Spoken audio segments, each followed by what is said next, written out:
স্ত্রীর ওপর রাগ করে ঘরে আগুন লাগিয়ে দিয়েছিলেন। সে আগুনে মারা গেছেন 4 সন্তান সহ স্ত্রী।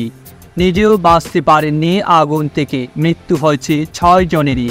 ঘটনাটি ঘটেছে সুনামগঞ্জের ধর্মপাশায় আশ্রয়ণ প্রকল্পের একটি ঘরে।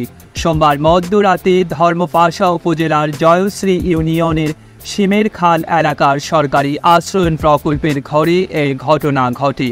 নিহতরা হলেন এমারুল পঞ্চাশ, তার স্ত্রী পলি আক্তার ও তাদের 4 সন্তান ফলাশ, ফরহাদ, ফাতেমা ও অমর ফারুক।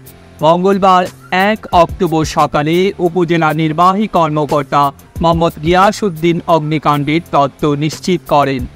ধর্মপাশা সার্কেলের সহকারী পুলিশ সুপার আলী ফরিদ ও ধর্মপাশা থানার ভারপ্রাপ্ত কর্মকর্তা এনামুল হক ঘটনাস্থল পরিদর্শন করেন।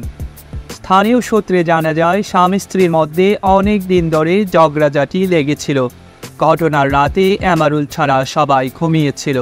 সেই ঝগড়ার জের ধরেই এমারুল তার ঘুমন্ত স্ত্রী ও সন্তানদের হাত পা বেঁধে ঘরের চতুর্দিকে কেরোসিন ঢেলে দরজা আটকে আগুন ধরিয়ে দেন।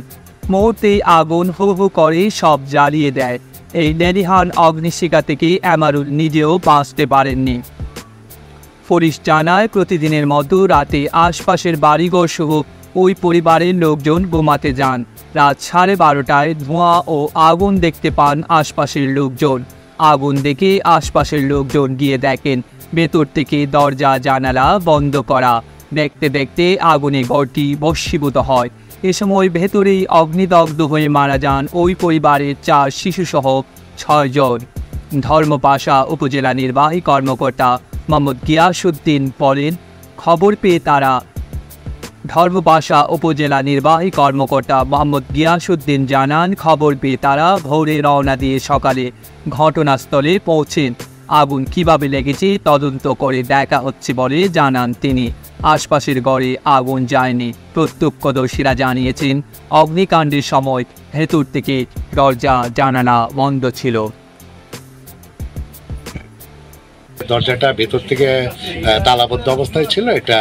আমরা এসে পেয়েছি। আমরা বিষয়টা তদন্ত করে দেখছি আসলে প্রকৃত ঘটনাটা কি হয়েছে।